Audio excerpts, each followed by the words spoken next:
vous souhaite effectivement la bienvenue pour cette nouvelle table ronde.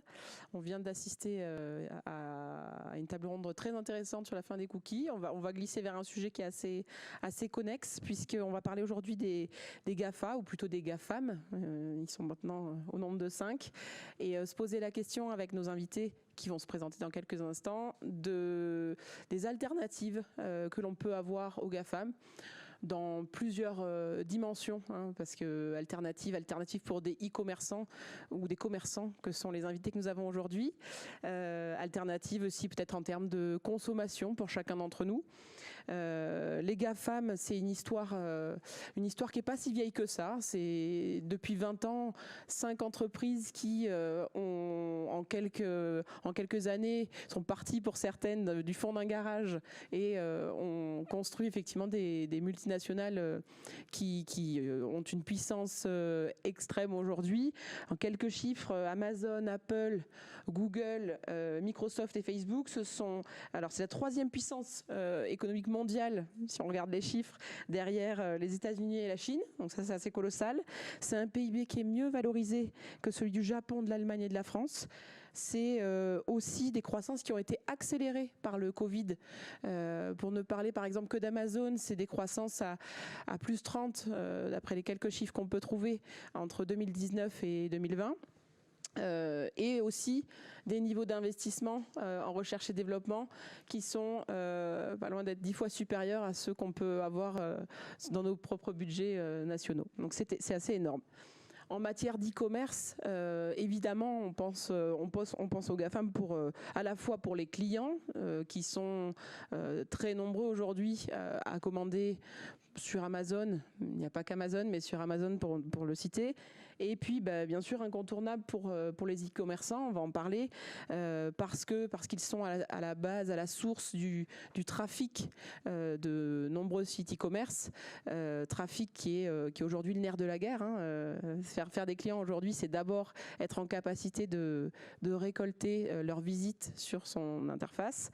Mais c'est aussi, effectivement, pour les e-commerçants, une interaction perpétuelle avec les moteurs de recherche, avec les recherches, les requêtes qu'ont les internautes et qui vont ensuite pouvoir faire le lien avec leur propre site. Donc voilà, comment est-ce qu'on existe en ligne dans cet écosystème ? Est-ce qu'on doit développer son business aux côtés des GAFAM ? Est-ce qu'on a le choix aussi ? Et peut-être aussi quels sont les risques, les précautions à prendre pour avancer de manière pérenne dans ce monde-là, finalement. Pour y répondre, j'ai le plaisir d'accueillir aujourd'hui 3 intervenants de choix, des commerçants ou e-commerçants. À ma gauche directement, Thierry Borona, fondateur de Bambinou. Marc Leverger, cofondateur de Brico Privé. Brico Privé, donc site de vente privée, mais chacun va se présenter, ce sera plus simple. Et enfin, Julien Calamotte, qui est Digital Marketing Manager chez Iri Jardin, voilà, avec ses réseaux de magasins. Peut-être Thierry, est-ce que vous voulez commencer Volontiers. Donc Thierry Borona, je suis donc le fondateur et le gérant de Bambinou.com. Ça fait maintenant 12 ans que l'entreprise a été créée. Et j'ai la chance d'avoir 12 collaboratrices. Je suis le seul homme. C'est une chance, c'est très agréable. On réalise à peu près 5 millions d'euros de chiffre d'affaires et on est positionné sur un segment qui est la moyenne et haut de gamme de puriculture à travers 2 sites et à travers une boutique du centre-ville de Toulouse, puisque nous sommes toulousains et nos bureaux sont à Place de la Trinité pour être très précis. Super, merci pour cette introduction. Marc ? Donc Marc Leverger, donc je suis le cofondateur de bricoprivé.com. Donc c'est à la base un site de vente privée dédié au bricolage, jardinage et aménagement de la maison. Créé en octobre 2012, donc bientôt 9 ans. Aujourd'hui, on réalise 200 millions d'euros de volume d'affaires. On est présent en Espagne, en Italie, au Portugal et donc en France. Et en fait, on opère au travers de 2 sites. Donc un site B2C qui s'appelle bricoprivé.com, qui évolue maintenant de la vente privée vers aussi une offre permanente assez conséquente.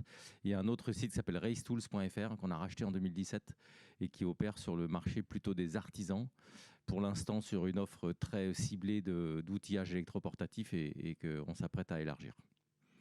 Nous sommes 200, basés à Toulouse, une petite équipe à Nîmes qui opère le site Race-Toulouse. Mais voilà. Merci beaucoup. Julien. Bonjour à tous, donc Julien Calamotte, je suis en charge de toute la partie marketing et digital du groupe Iri Jardin. Iri Jardin, c'est une enseigne de magasins. On a 130 magasins aujourd'hui en France qui font à peu près 130 millions d'euros. On est à peu près sur tout le territoire français et on se développe à l'international à partir de l'année prochaine en Espagne et en Allemagne. Et notre cœur de métier, c'est le marché de la piscine, du spa et de l'arrosage. Voilà, vous voyez, on a une variété de tailles d'entreprise, de modèles aussi. On a effectivement plutôt pour marque un e-commerce pur, et puis des modèles un peu mixtes avec des réseaux de magasins franchisés et intégrés pour Iri Jardin et une boutique pour Bambino. Assez généralement, qu'est-ce qui, selon vous, fait aujourd'hui la force des GAFAM en matière d'e-business? C'est une vision un petit peu large, là, peut-être pour attaquer le sujet. Voilà, qu'est-ce qui fait leur force dans cet écosystème? Je me lance. Super. Je me lance. La force des GAFAM, c'est aujourd'hui en termes d'outils incontournables, en termes de recherche incontournable, en termes de sites de vente en ligne incontournables. Donc en fait, quand je dis outils, c'est au sens large. Hein. Je parle du cloud, je parle de tous les Google Sheets, Google Docs, etc. Enfin, sur un plan, en fait, sur tous ces plans-là, vous ne pouvez pas aujourd'hui faire du e-commerce, voire aller sur Internet, sans tomber sur un des GAFAM. C'est juste pas possible. Ça paraît un peu fou, mais aujourd'hui, ce monde-là est totalement omniprésent. Et je ne vois pas comment on peut faire autrement, quoi. Alors pour un e-commerçant aujourd'hui, c'est encore plus difficile, entre guillemets, de passer à côté, puisque vous avez l'éveil des places de marché, pour pas dire l'explosion des places de marché, qui est aussi incontournable. Vous avez un outil qui s'appelle Google, et je pense que c'est 94-95% des recherches, si je ne dis pas de bêtises. Le monde et en France, ce sont des taux de ce type-là. Donc bon, ça veut dire que si on veut nous trouver, un site n'existe pas parce qu'il est beau et que les produits sont bons. Oui, ça c'est des prérequis, mais après il faut déjà qu'on trouve le site. Donc ne pas être présent sur du référencement sur Google, qu'il soit payant ou naturel, qu'importe, c'est juste pas possible pour un e-commerçant. Effectivement, quelque chose d'incontournable finalement pour un e-commerçant. Un point de vue peut-être du côté de Marc. Après, ils sont pas nés incontournables en fait. Hein, et c'est ça la question, c'est comment est-ce que ces gens-là ont réussi à se rendre incontournables. À mon sens, d'abord, ils ont quand même quelques caractéristiques communes. La première, c'est qu'ils ont une vision très longue.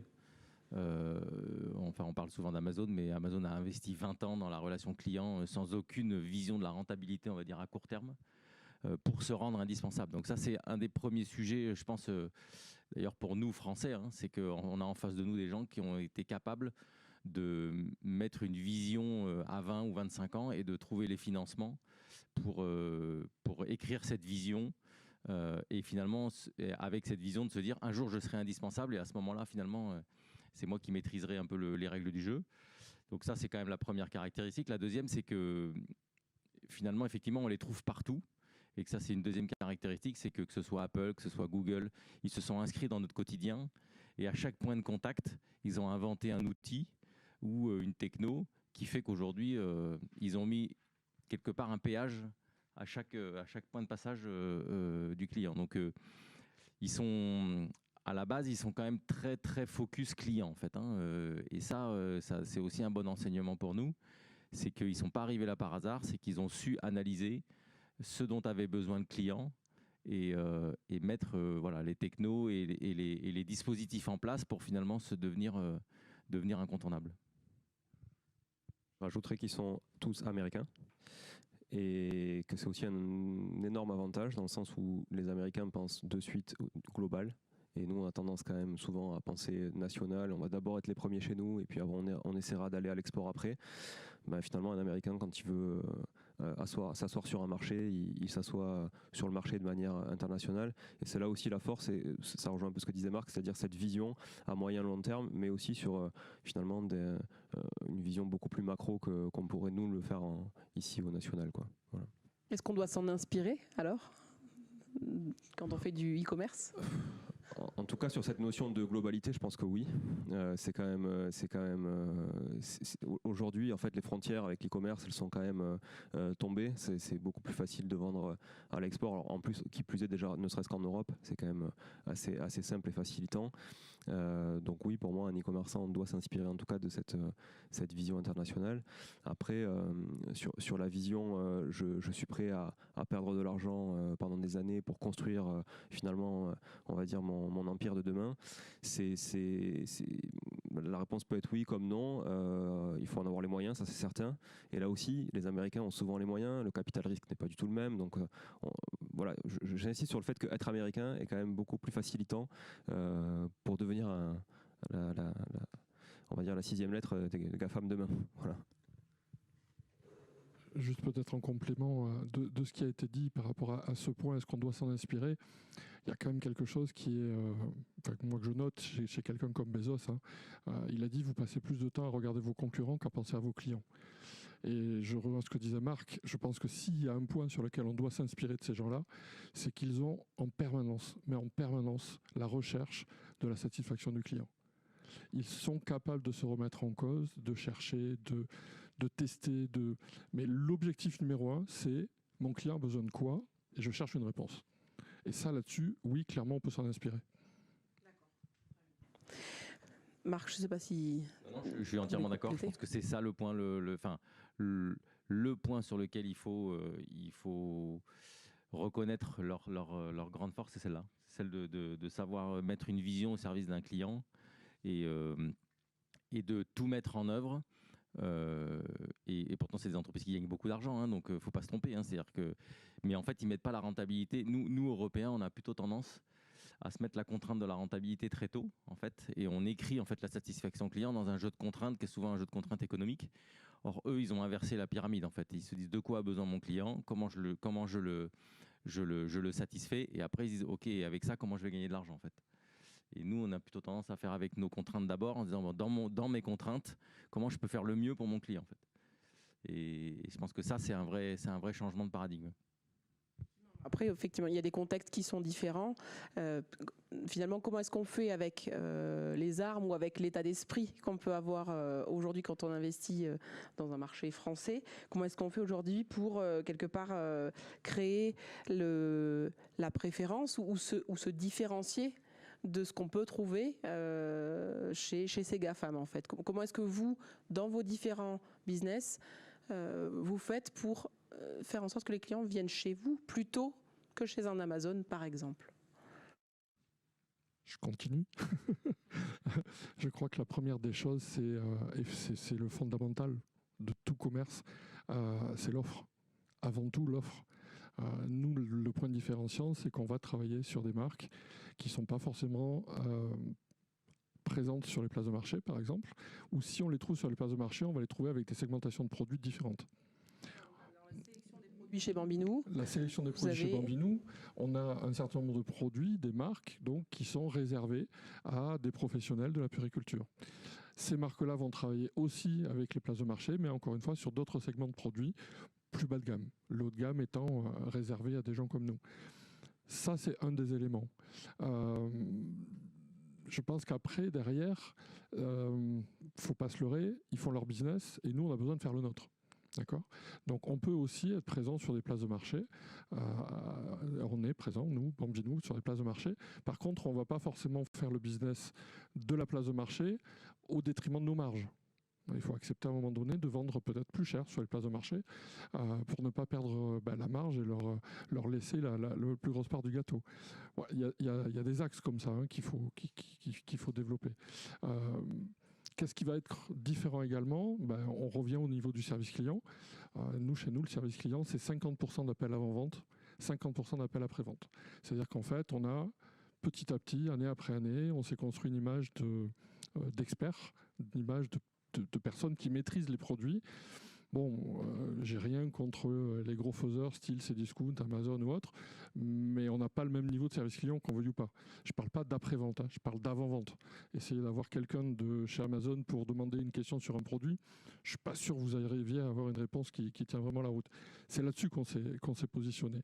Donc là aussi, on est parti du client, on est parti du segment moyen haut de gamme, et dans le segment moyen haut de gamme, tout le monde ne va pas acheter tout sur Amazon. Nos clients achètent sur Amazon, oui, peut-être la petite pièce qui leur manque, mais quand il s'agit de sécurité auto par rapport à son enfant, quand il s'agit de mettre son enfant dans une poussette, etc., on touche quand même à une volonté de la part de nos clients de travailler, en tout cas sur le segment de clients qu'on a, de travailler sur de la qualité de la relation et du suivi du service.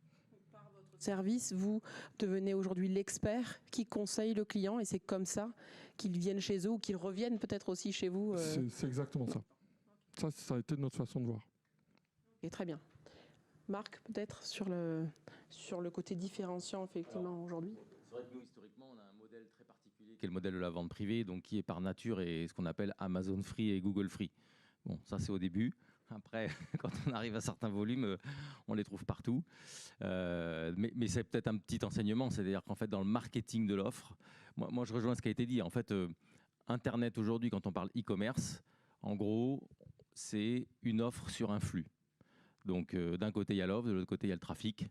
Et finalement, il faut arriver à faire évoluer les deux et, si possible, de façon le plus cohérent possible.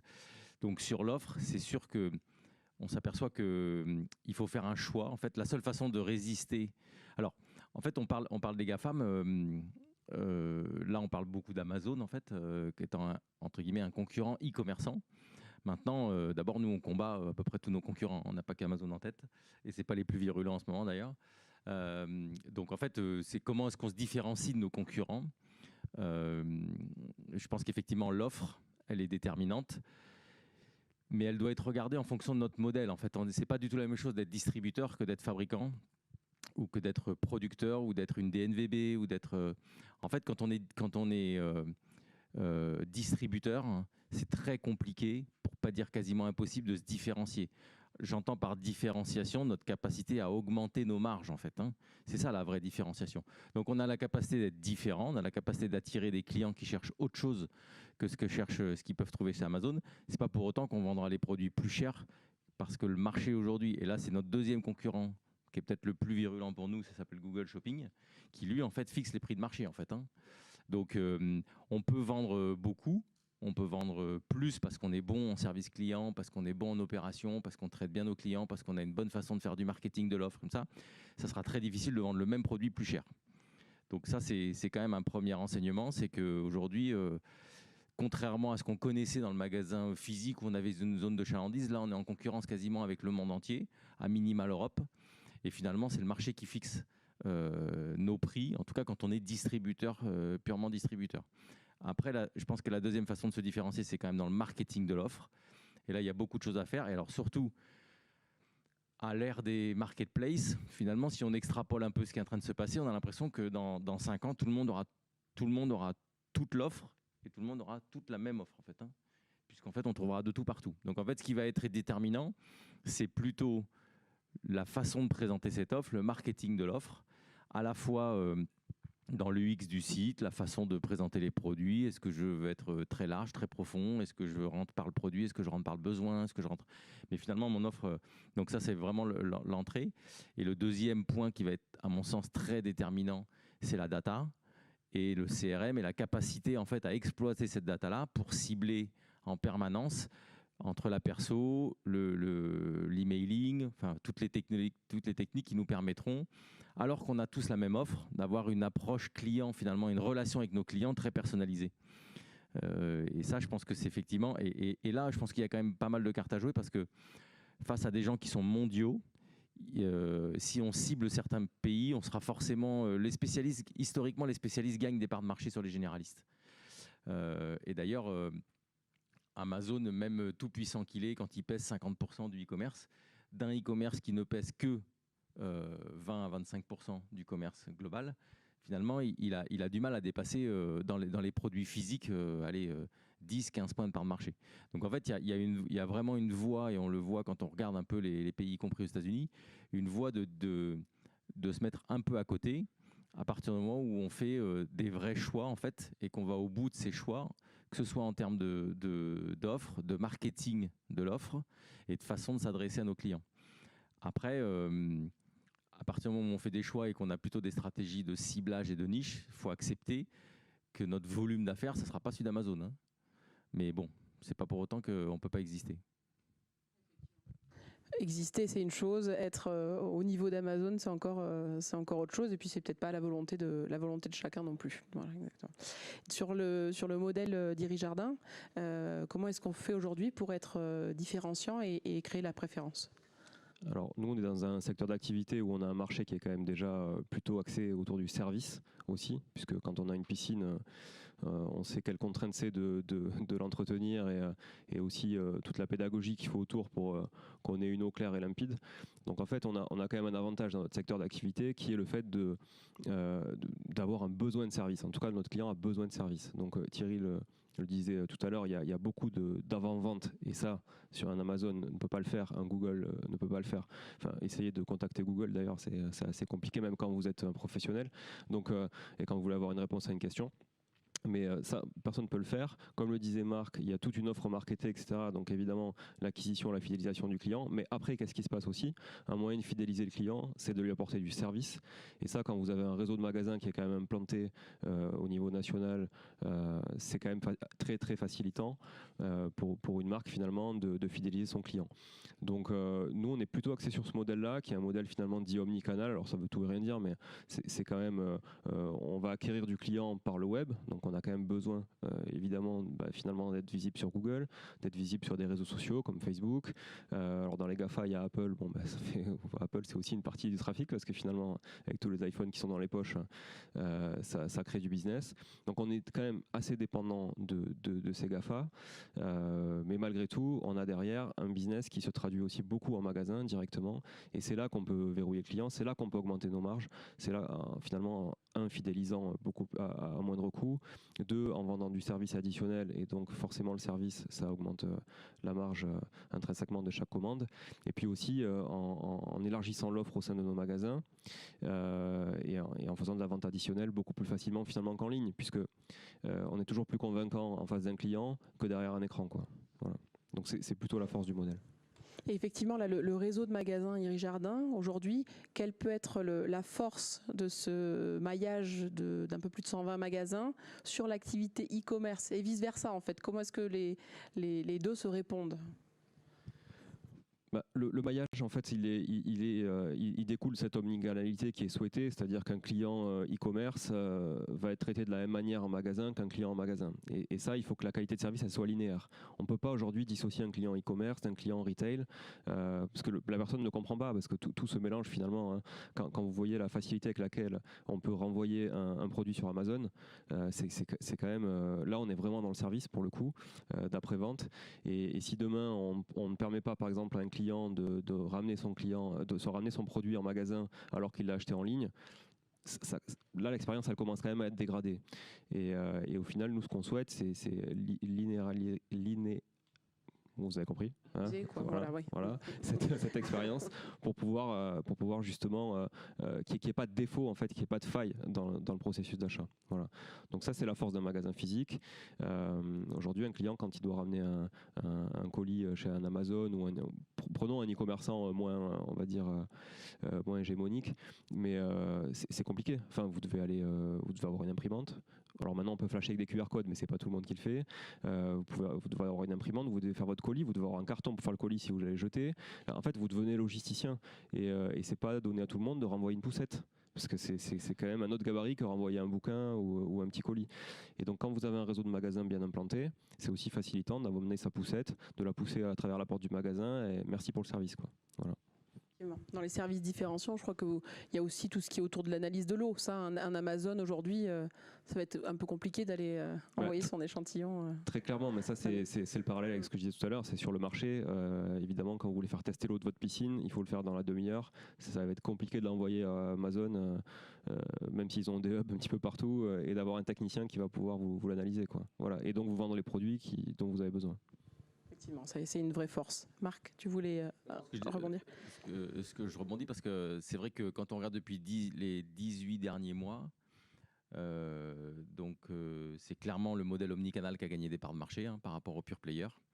Et finalement, on se demande si aujourd'hui, quand on se dit comment est-ce que je résiste à Amazon, alors Amazon e-commerçant, parce qu'Amazon a d'autres facettes que celle-là, finalement on se demande si c'est pas, on n'est pas en train de prendre Amazon à son propre jeu en fait. C'est-à-dire que Amazon a dicté des règles de je livre toujours plus vite, et notamment et souvent avec Prime, donc gratuitement. Et finalement aujourd'hui, on se retrouve avec l'omnicanalité qui prend vraiment des parts de marché. Pourquoi ? Parce qu'en fait, d'abord, il n'y a rien de mieux en termes de livraison, puisque finalement, quasiment, on peut faire du J plus 2 heures, en fait, du H plus 2. Que la logistique du dernier kilomètre coûte moins cher quand on a des magasins. Et donc, on voit, nous, on a des acteurs des spécialistes de la GSB qui font aujourd'hui 80 à 90% de leur chiffre d'affaires web en transport gratuit, mais parce qu'ils peuvent se le permettre. Et donc finalement, sur les points qu'a compris Amazon, je pense avant tout le monde, c'est que dans un achat web, il y a très peu de relationnel. Finalement, c'est très très rationnel un achat web. Et un client, et c'est d'ailleurs les dernières études GfK de Google l'ont montré, un client qui achète sur le web, il est très très rationnel et il ne cherche qu'une chose, c'est en fait à s'assurer qu'on va lui limiter sa charge mentale. C'est-à-dire, est-ce que je vais être livré ? Est-ce que j'ai le bon prix ? Est-ce que je vais être livré en temps et en heure ? Est-ce que si j'ai un problème, je vais avoir quelqu'un qui va solutionner mon problème ? Et finalement, on s'aperçoit qu'aujourd'hui, Amazon avait déjà mis la barre très haut. Mais finalement, avec le Covid, l'ensemble des magasins, comme ils ont dû fermer, se sont vraiment mis très très vite au niveau. Et aujourd'hui, notre sentiment, c'est que finalement, la meilleure réponse, elle est apportée par le réseau physique, en tout cas sur ces sujets-là. Donc peut-être que finalement, résister à Amazon, c'est jouer son propre jeu, mais avec l'arme de l'omnicanalité. Est-ce que ça demande un effort certain sur la logistique ? Est-ce que c'est accessible finalement pour tous les e-commerçants de s'organiser pour arriver à avoir une livraison d'une qualité et d'une rapidité attendue par le client ? Je pense que depuis le départ, chez nous, toute commande passée avant midi est expédiée après-midi.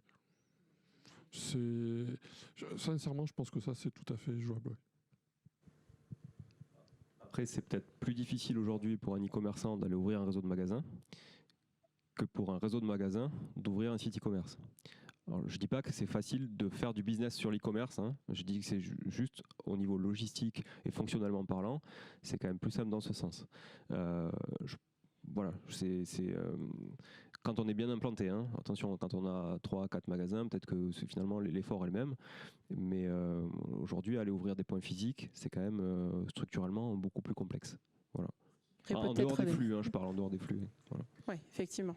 C'est peut-être les raisons de certaines alliances aussi, peut-être Marc. Oui, j'allais dire, en fait, donc nous, on s'est alliés avec le groupement des Mousquetaires, justement pour bénéficier pleinement du réseau demain Bricomarché, Bricorama, Bricocash, parce qu'on est persuadé qu'effectivement, le point de vente physique aura son rôle à jouer demain dans le e-commerce.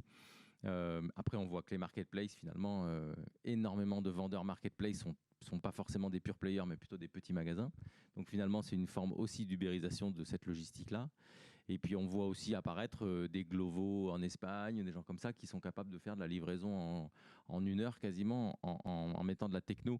Donc de toute façon, mon sentiment, c'est qu'aujourd'hui, on combat les GAFAM, demain, on en combattra d'autres. En fait, tous les gens qui cherchent à se mettre entre nous et le client, au plus proche du client, sont potentiellement dangereux. Donc, savoir si... Après, est-ce que nous, on a la capacité seule d'inventer cette techno ? Certainement pas, parce qu'on n'a pas la taille critique pour le faire. Donc, on est obligé, à un moment donné, de passer par des acteurs qui vont imaginer ce service. Alors, maintenant, les GAFAM sont tellement tellement puissants et tellement riches que finalement aujourd'hui, quand ces technos arrivent, ils les rachètent pour être certain que ça sera chez eux. Donc finalement, peut-être qu'on continuera toujours à combattre les GAFA, mais de toute façon, voilà, je pense que notre vrai sujet, c'est celui-là. On revient un peu au sujet du début, c'est en fait si on se pose la question tous les jours de qu'est-ce que veut mon client, si mon client il veut une analyse d'eau dans les 30 minutes, s'il veut être livré en 1 heure, si on pense que c'est ça le sens de l'histoire, il faut qu'on trouve les solutions en permanence et qu'on se réinvente. Et on est obligé, alors soit on le fait seul parce qu'on a la capacité de le faire à un moment donné, soit on est obligé de s'allier, soit on est obligé d'utiliser des technos. Aujourd'hui, c'est celle des GAFAM, peut-être que demain, ça sera d'autres. Oui, merci pour cet éclairage. Effectivement, aujourd'hui, donc il y a des alternatives pour aller effectivement travailler via son réseau sa clientèle. Il y a aussi peut-être, et vous allez me donner votre point de vue, aujourd'hui il y a aussi des raisons de jouer avec la force des GAFAM par choix ou par contrainte, mais en tout cas d'en tirer profit de leur force et d'en faire peut-être aussi des points d'acquisition de clients qu'on pourra fidéliser seul dans son réseau. Comment est-ce que vous appuyez aujourd'hui dans vos différents commerces sur la force des GAFAM? Et on ne va pas parler effectivement que de place de marché là, mais peut-être aussi des autres lettres de l'acronyme. De mon point de vue, on ne peut pas aller contre le sens du vent. Un bon surfeur va prendre la bonne vague au bon moment, dans le bon timing, et il va utiliser le vent comme une force et non pas comme pour lutter contre. Il y a quelques années, quand on a ouvert la boutique à Toulouse, j'entendais malheureusement certains commerçants qui râlaient après encore les grandes surfaces. Bon, moi je suis arrivé dans ce milieu-là, je ne connaissais pas, mais les grandes surfaces existeront, et c'est dans l'air du temps. Ce que l'on vit aujourd'hui avec les GAFAM, je pense qu'il faut l'observer. On en a parlé tout à l'heure. On a des choses à prendre de ces gens-là. Ça serait quand même un petit peu osé de se dire non, on met ça de côté, on fait comme si ça n'existait pas. Ça serait vraiment une aberration totale. Mais après, derrière, je pense qu'elle nous offre la possibilité aussi d'avoir des outils qui sont performants. Il faut dire ce qu'ils sont. Clairement, enfin, nous on est très Google en outils bureautiques, en cloud, etc. Ça marche très très bien, ça rend beaucoup de services. Un Amazon qui va vous permettre d'avoir une vitrine sur son site, ça multiplie par X le nom de Bambinou. Chaque fois qu'il y a quelqu'un qui voit vendre du par, bon ok, ça fait une forme de publicité. Et je pense qu'il y a des choses à faire avec ces gens-là. Maintenant, là où je n'irai pas personnellement, c'est quand je vois quelqu'un qui mise tout sur les places de marché. Voilà, je vois des fois des petits commerçants qui disent ouais, moi je vends sur Amazon, c'est génial, j'ai fait je sais plus combien de milliers. Ok, tu fais combien de milliers d'euros? Ok, qu'est-ce qui te reste? Est-ce que tu as calculé ta marge, etc. Enfin, le piège il est là, mais comme dans beaucoup de choses, il faut savoir positionner le curseur là où il faut. C'est juste parfois du bon sens. Donc on ne peut pas aller contre le sens du vent. Il faut utiliser leurs forces et ces forces-là peuvent être dans certains cas des forces pour nous. On peut prendre ou ne pas prendre. On n'est pas obligé de tout prendre aussi. Et je pense que ça, après, ça va être un choix qui va être fait selon l'entreprise, selon son secteur d'activité, selon son positionnement. Entre faire du cheap et faire du haut de gamme, forcément, on n'a pas les mêmes places de marché non plus à utiliser. Voilà, c'est chacun qui doit le voir. Mais je pense sincèrement qu'il faut utiliser les GAFAM pour son business. Ça serait une erreur de passer à côté. En termes de trafic. Ne serait-ce qu'en termes de trafic, bien sûr. Vous avez d'autres alternatives aujourd'hui de trafic qualifié, autres que celle de trafic Amazon ou, des boutiques, ou Google? Des boutiques, d'accord. Clairement, hein. Moi je pense que la boutique est une belle alternative aux GAFAM. Après, nous, ce qu'on a fait assez tôt, c'est également qu'on a dupliqué le site et on s'est spécialisé sur la sécurité auto. Et on a un trafic qui nous provient du plus gros réseau d'influenceurs qu'il peut y avoir en termes de sécurité auto en France. Pour vous donner, alors sans dévoiler des grands secrets, on fait autant sur ce site-là que sur la boutique de Toulouse, par exemple. Et on n'utilise absolument pas ni Google Shopping, ni le référencement naturel. Enfin, on fait les choses normales, quoi. Voilà. Mais tout le trafic provient des influenceurs. Je pense qu'il y a aussi ça qui peut compter, mais là aussi, il faut raison garder. Les influenceurs ne font pas tout.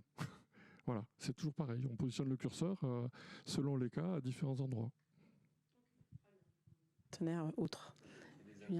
De réseaux sociaux. qui appartiennent souvent à un des GAFA aussi. Donc finalement, on reboucle la chose. Mais je rejoins Thierry. En fait, on n'a pas le choix. Il faut les utiliser à bon escient. Il ne faut pas essayer de se battre contre, mais peut-être se battre aussi grâce. Voilà. C'est un peu bizarre, hein, des fois. C'est un peu schizophrénique comme réaction, mais on n'a pas trop le choix que de réagir comme ça. Nous, par exemple, Google, quand on a un réseau retail, c'est indispensable sur la partie référencement local, puisqu'aujourd'hui, page Google My Business prend énormément de place sur une recherche Google dès qu'elle est locale ou géolocalisée. Donc on n'a pas le choix. Sur Facebook, c'est pareil. Facebook, Instagram, c'est le même groupe. Bon, mais si on veut faire du marketing d'influence, on n'a pas le choix que de passer par au moins ces réseaux-là, si ce n'est d'autres. Donc oui, on est quand même GAFA dépendant finalement. Mais si on les utilise intelligemment, je pense qu'on peut en tirer les bénéfices suffisants pour en faire des alliés aussi, quoi. Voilà. Bien que eux aient moins besoin de nous quand même. Mais, enfin, de manière isolée. Voilà, c'est juste des notions de masse. Marc, peut-être. Ils ont réglé le problème de la dépendance. Nous pas tout à fait. Mais non, en fait, ce qu'on dit, c'est quoi? C'est que en fait, le trafic n'est pas gratuit, contrairement à ce qu'on peut penser. Donc, que ce soit du SEO, que ce soit on passe par Google, par les influenceurs, au final, tout a un coût. Donc, en fait, l'important d'abord, c'est le ROI. Ça, c'est le premier sujet. Et le niveau de dépendance. Et plus on multiplie les sources de trafic, et finalement, moins on est dépendant déjà d'une source, et moins on est dépendant globalement de ce qui peut se passer de façon un peu exogène à notre site. Après, le seul trafic gratuit, on revient au début, c'est des clients contents. Donc un client content qui revient, qui parle autour de lui et qui petit à petit fera que notre site sera son site de destination, fait que effectivement on aura moins de pression marketing, on va dire, sur notre business. Mais d'abord, ça prend du temps. Il faut installer une marque. Et donc, du coup, c'est aussi des investissements moyen terme, en fait, pour construire ça.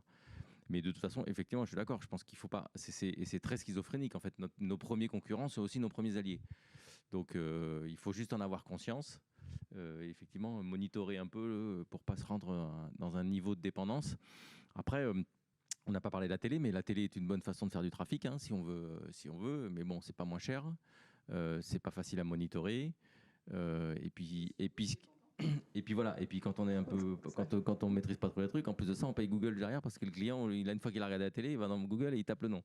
Donc c'est l'exemple de Carglass qui insiste bien sur non, mais c'est ça. Donc en fait, ouais. Voilà, non mais en fait le trafic entrant nouveau client.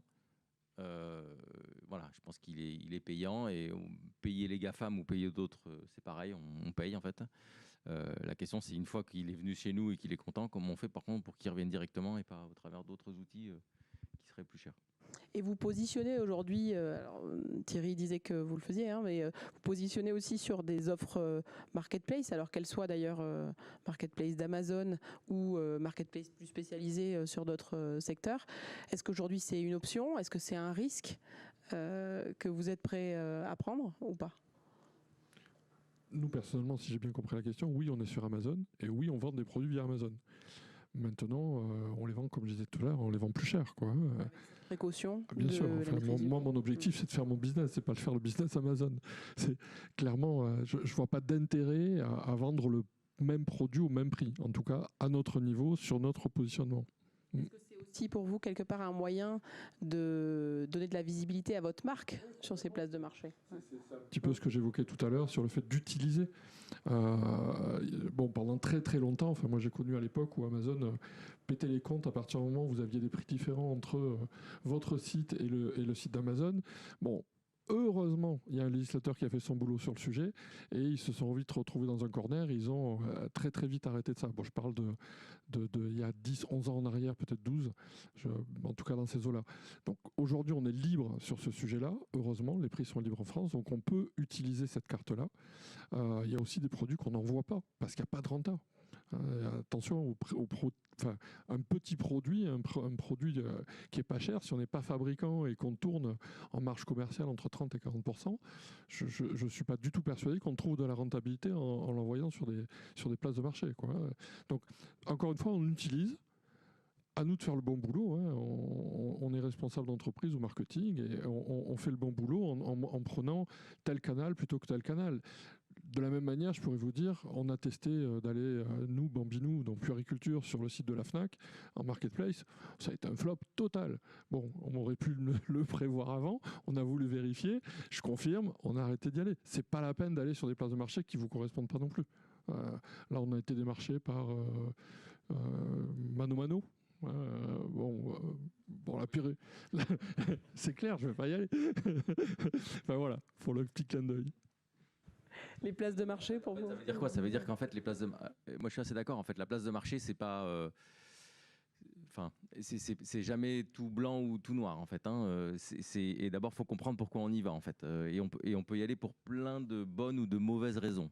La première, ça reste un pourvoyeur de trafic, en fait. Donc, payer une commission à une marketplace ou payer une commission à Google...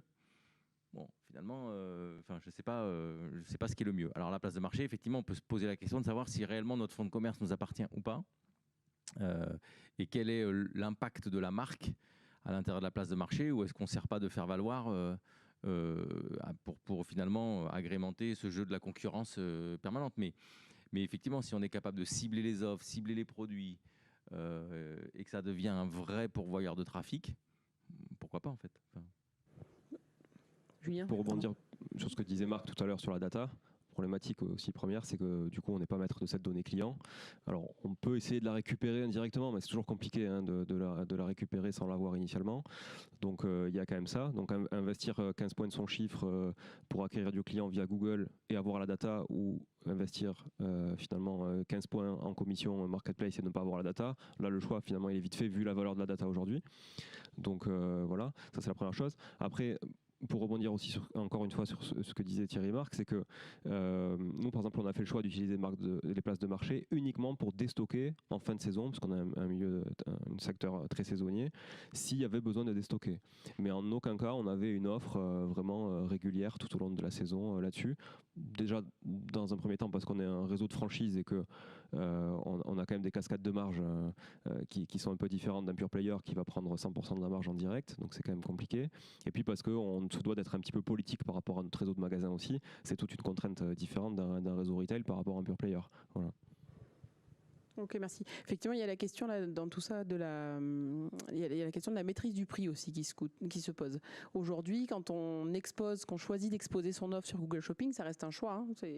Ça reste une démarche de l'entreprise de référencer son catalogue pour être visible. Est-ce qu'aujourd'hui, c'est une opportunité de trafic, ou est-ce qu'au contraire, c'est aussi un vrai risque sur la maîtrise de ses prix et la maîtrise du prix du marché ? En l'occurrence piloté par Google sur son réseau shopping ou par Amazon sur sa plateforme. La prise de risque, elle existe puisque vous affichez votre prix. Mais bon, vous l'avez sur le site internet également, quoi. C'est une des particularités du web, c'est que avant qu'il y ait le web, chacun avait son offre dans son coin et les prix n'étaient pas forcément connus et on faisait un devis à un client sans forcément que le concurrent le sache.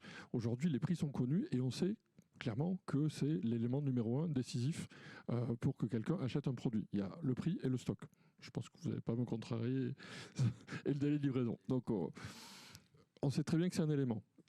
Là aussi c'est pareil, je reviens sur ce que j'ai dit tout à l'heure, à nous d'utiliser les outils qui nous sont proposés en fonction de notre stratégie commerciale et de notre gestion.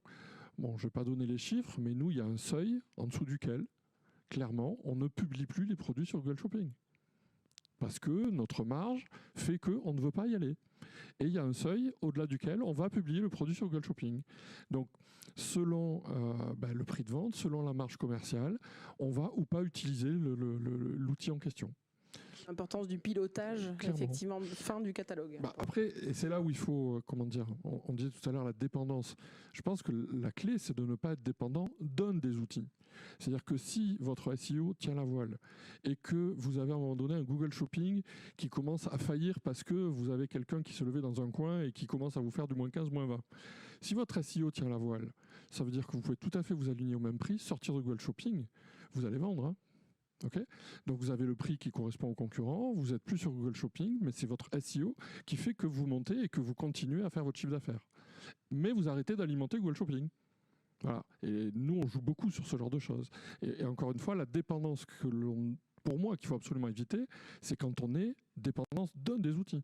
Quand je vois des modèles économiques entiers répondre à uniquement de la place de marché ou uniquement du SIA ou uniquement du SEO, c'est pareil, il ne faut pas croire. Hein, le SEO, demain, Google change les règles du jeu et vous avez quelques déboires derrière. Je pense que c'est ça la sagesse. Ouais, déjà. Oui. Et je pense que la sagesse, c'est ça, c'est d'arriver à équilibrer en fait chaque canal.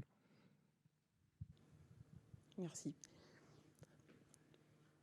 Le prix, de toute façon, ce qu'on disait tout à l'heure, d'abord, ça dépend beaucoup dans quelle situation on est. Est-ce que je suis distributeur? Est-ce que je suis fabricant? Est-ce que j'ai la capacité à déterminer mon prix? Quand je suis distributeur, effectivement, aujourd'hui, la transparence des prix fait que, globalement, c'est Google Shopping qui par le jeu du marché, fait que... Après, fait que les prix s'alignent, enfin, qu'il y a une forme d'ajustement.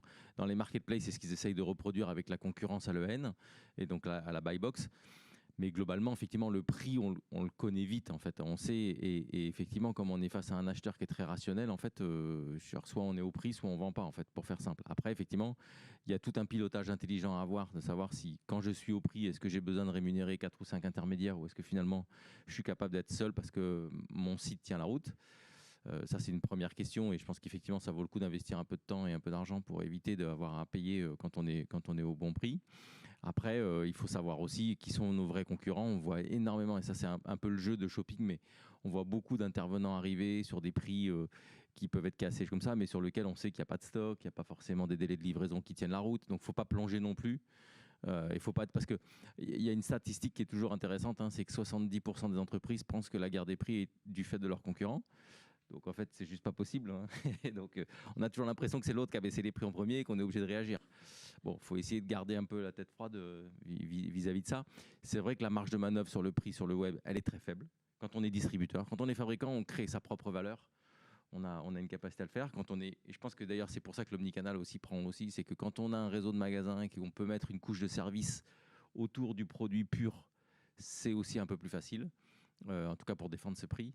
Quand on est pure player comme nous, le service, ça prend pas beaucoup, en fait, hein, le service, et ça n'a pas de valeur. En fait, le service, le minima qu'attend un client, c'est d'être livré en temps et en heure, rapidement, et au juste prix.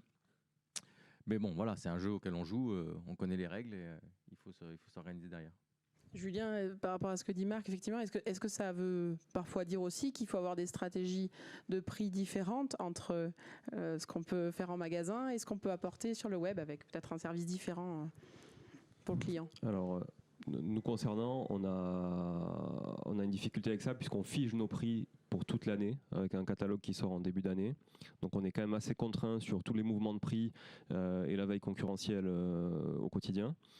Ça ne nous empêche pas de vendre. Parce que comme le dit Marc, finalement, les gens attendent autre chose. Et s'ils achètent un produit donné qui peut se retrouver en ouvrant 10 onglets différents, peut-être 10% de moins à côté, s'ils l'achètent chez nous, c'est bien parce qu'à côté, on associe une qualité de service et on associe finalement un côté rassurant à l'achat chez Iri Jardin plutôt que chez un pure player à côté. Alors, ce n'est pas le cas pour tous les produits. Hein. Il y a des produits qui sont finalement invendables à 10% au-dessus des autres parce qu'il n'y a aucun service associé, etc. Et que ça reste vendable en l'état. Mais clairement, oui, nous, on est bloqué par ça. Après, on a aussi une offre différente sur le web qui est de plus en plus étendue, où là, on ne concurrence pas directement nos magasins, puisque l'offre n'est pas la même en magasin, et où là, on peut concurrencer du pure player en étant très agile sur le prix et en étant beaucoup plus réactif là-dessus. Voilà. Et mieux positionné. Maintenant, ça vient en aucun cas cannibaliser une offre retail, parce que la problématique dans le retail, c'est toujours de faire coexister le business magasin en faisant coexister le business en ligne. Et là, on peut tomber vite dans des difficultés hein, et vite dans de la non-adhésion du réseau. Et là, c'est quand même assez touchy. Donc, il faut vraiment le faire intelligemment, avec un modèle économique qui est aussi bénéfique, quoi qu'il en soit, pour le réseau retail in fine. Si vous arrivez à travailler finalement un modèle économique, tout par de là, qui soit correct pour les magasins, même si vous vendez une exclusivité web, finalement, le magasin, il ne peut pas vous le reprocher. Ça fait du business incrémental et même s'il doit assurer le service derrière, finalement il n'aura pas porté le stock, il n'aura pas porté la trésor, il n'aura pas besoin d'un magasin plus grand et il aura quand même quelques billets de plus à la fin de l'année. Donc finalement 2 offres en parallèle, une offre retail 100% et une offre exclusivité web qu'on peut travailler différemment. Voilà. Super, merci pour tout ça. C'est un peu une des dernières questions que je voulais vous poser et vous y avez en partie répondu.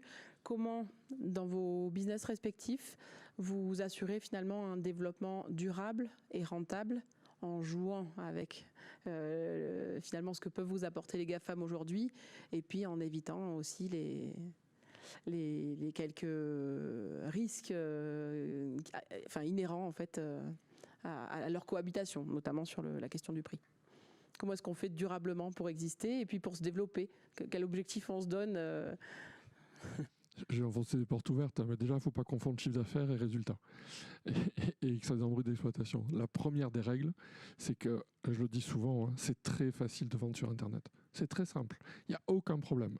À partir du moment où vous mettez de la pub, vous avez un bon prix et le produit est en stock, vous le vendez. Est-ce que vous allez être riche pour autant? Pas gagné. Je me rappelle une expérience qu'on avait tentée, je crois qu'on avait 3 ans à l'époque. On était encore tout bébé. Et je m'étais dit, je vais tenter le coup pour voir si je suis aussi bon que les gros. Et j'avais mis un lit pliant d'une marque hyper connue qui était recherchée à un prix défiant toute concurrence. C'était vraiment, je crois que je gagnais 3 ou 4 euros par lit. Ah, j'en ai vendu. J'en ai vendu plein, mais c'est pas pour autant que j'aurais continué à exister si j'avais continué cette stratégie-là. Ça m'a permis de tester, ça m'a permis de voir si notre visibilité dans certains cas était bonne, mais si vraiment il y a quelque chose que je peux conseiller, c'est de ne pas confondre la marge et le chiffre d'affaires. Ça, et croyez-moi, en termes de e-commerce, moi je prends souvent cette image, elle n'est pas forcément très jolie, mais vous avez un étau, vous avez une main au milieu. D'un côté, vous avez les coûts logistiques, de l'autre, vous avez les coûts marketing. À un moment donné, ça fait mal. Donc, il faut savoir s'arrêter à la fois d'un côté et à la fois de l'autre pour que l'entreprise vive, parce que l'entreprise, elle va se développer avec votre marge, elle ne va pas se développer avec du chiffre d'affaires. Alors, c'est un peu contradictoire avec ce qu'on a dit tout à l'heure, par rapport à la façon de voir des Américains, qui est le fait de dire, je regarde le service et puis je dépense et je dépense et je dépense. Mais on est en France, et le côté je lève des fonds un petit peu à l'américaine, c'est aux États-Unis, c'est pas forcément en France. Donc, il faut s'adapter aussi, et il faut travailler avec les outils financiers que l'on a. Super, merci pour cette réponse. C'est une bonne synthèse. Je nuancerai un peu parce qu'en fait, donc ça c'est vrai, c'est-à-dire qu'à un moment donné, il ne faut pas confondre résultat et chiffre d'affaires. En revanche, on peut être amené à un moment donné, donc dans la question il y a durable et rentable en fait. Et le problème c'est que l'espace-temps est peut-être pas tout à fait le même en fait. C'est-à-dire que pour être durable, on l'a dit, il n'y a pas 50 solutions, il faut avoir des clients contents. Donc il faut investir pour que ces clients soient contents. Et là, par contre, suivant les secteurs et suivant l'intensité, on va dire, et la taille à laquelle on arrive, il y a un moment donné où durabilité et rentabilité ne sont pas tout à fait compatibles, en tout cas à court terme. Et notamment parce qu'en fait, il faut un niveau d'investissement à un moment donné pour passer une marche qui fait que tant qu'on n'a pas atteint les volumes après à venir, on n'aura pas la rentabilité. Donc après, on peut faire un choix. On peut faire un choix de moins grossir, si tant est que le secteur le permette en fait. Nous, on est dans un secteur où on a des très très gros acteurs du physique qui sont présents et qui investissent en ce moment énormément pour reprendre entre guillemets les parts de marché qu'ils ont perdues pendant 5 ans sur le web. Et là, effectivement, on peut être amené à avoir un dilemme. C'est-à-dire, est-ce que j'abandonne mes parts de marché parce que je veux garder ma rentabilité, ou est-ce que je joue le jeu de défendre ma position?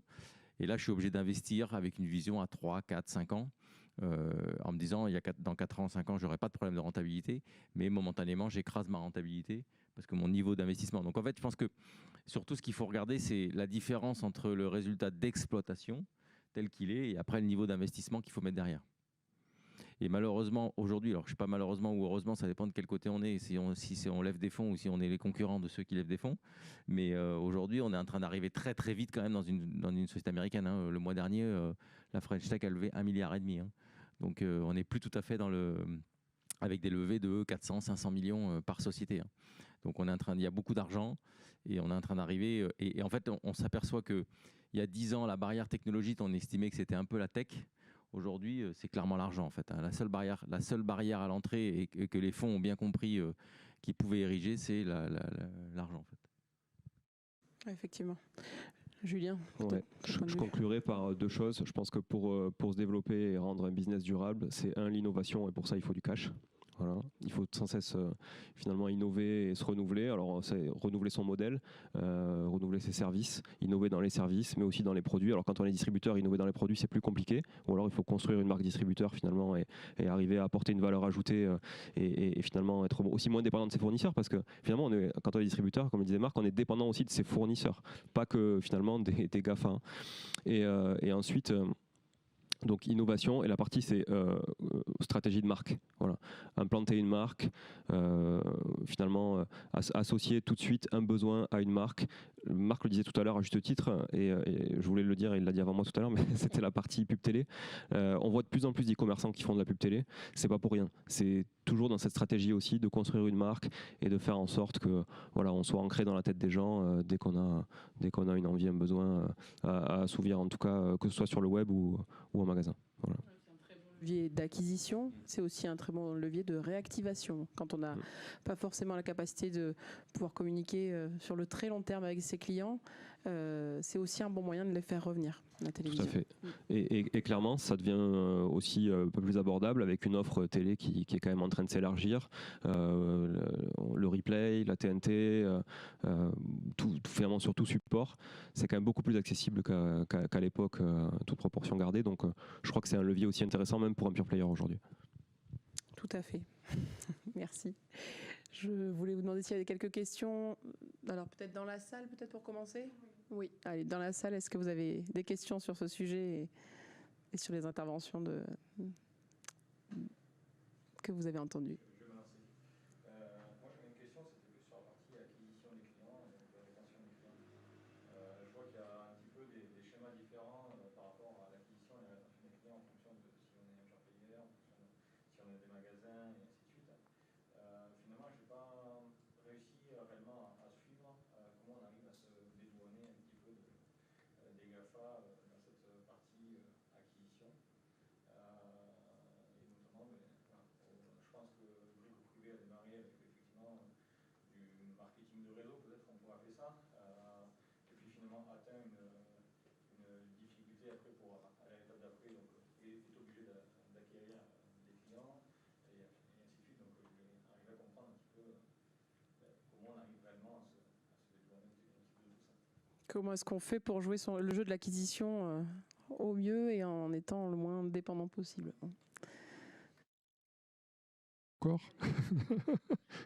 Je pense que ça dépend essentiellement de ton marché. Je m'explique. Si demain je vends du foie gras et du vin, je vais essayer de capter mon client et je vais travailler mon client. C'est-à-dire que une fois qu'il aura acheté une bonne bouteille de vin, je vais faire en sorte qu'il en achète une deuxième parce qu'on est sur de la consommation régulière. Okay. Nous, dans la puériculture, on est à l'opposé de ça. Je vends un siège auto. À part s'il y a un deuxième enfant, je ne vendrai pas un deuxième siège auto, même s'il est top du top. Donc je pense que déjà, la vraie question, c'est de se poser sur ton marché et de dire, selon le marché, quelle est la stratégie que je prends ? Est-ce que j'acquiers un client ou est-ce que je vends un produit ? Nous, les premiers temps, quand on a démarré, un certain nombre de personnes nous ont dit « Ouais, il faut prendre du client, il faut prendre du client, il faut prendre du client. » Presque, il fallait donner de l'argent pour avoir un client. Non, moi, une fois que j'ai vendu un lit, je ne vais pas en vendre un deuxième, et ainsi de suite. Alors, on va me dire « Oui, tu peux vendre le lit. Une fois que tu as vendu le lit, tu vends le siège auto. » Difficile. C'est très difficile de faire ça. La puériculture, c'est 8 univers complètement différents. Donc, on a complètement changé et on est vraiment parti sur une idée de dire j'ai un axe d'acquisition qui est à travers le produit. Exemple, maman va accoucher dans 5-6 mois. Elle commence à regarder. Et quand elle commence à regarder, elle va regarder siège auto, poussette. Elle ne sait pas la marque, elle ne sait pas le modèle, elle ne sait pas quel type de produit il lui faut, etc., etc. Là, nous, on n'y a jamais été. En termes de positionnement de mots-clés, on n'a jamais été sur ça. Pourquoi ? Parce que j'ai en face de moi, justement, les GAFAM, et j'ai en face de moi tous les gros, les Aubert, etc., les BB9. Quel est mon intérêt ? Moi, mon intérêt, c'est de me positionner au moment où la personne, elle connaît le produit, au moment où elle sait qu'elle veut ce produit-là, c'est-à-dire la marque et le modèle. Et là, par contre, je mets le budget. Voilà. Je ne sais pas si j'ai répondu à ta question, mais c'est vraiment très spécifique. Ce qu'il faut retenir, en fait, de ma réponse, c'est plutôt qu'il faut regarder le marché sur lequel on est avant de dire « Ouais, je vais acquérir. » Acquérir quoi ? Voilà. Effectivement, le timing doit être le bon. C'est très important d'essayer de comprendre, une fois encore, de se mettre à la place de notre client et d'essayer de comprendre comment il va réagir à la fois sur le premier achat et sur le repeat, puisqu'en fait, l'investissement qu'on va être capable de mettre au premier achat, il est quand même très dépendant du repeat. Effectivement, il y a quand même deux catégories de produits. Il y a des produits qui sont par nature repeaters. Donc, si je suis Santé Discount et que je fais de l'acquisition sur un shampoing, a priori, quand la bouteille est vide, je vais en racheter. Donc, j'ai un produit qui est naturellement repeat. Nous, on est exactement comme Bambino, c'est-à-dire qu'en fait, on est sur des produits qui, par nature, n'ont pas de repeat. Donc, on travaille nos clients sur l'horizontalité de l'offre et pas la verticalité. Quand un client nous a acheté un barbecue, c'est fini, il ne nous achètera pas un deuxième. Une perceuse, il ne nous achètera pas une deuxième. Donc, alors on peut développer du consommable, on peut développer un certain nombre de choses, mais donc du coup, quand on fait de l'acquisition, on essaye de réfléchir à ça. C'est-à-dire, en fait, quels sont les grands moments d'acquisition, quels sont les points de contact sur lesquels un client peut s'intéresser à l'offre brico-privé.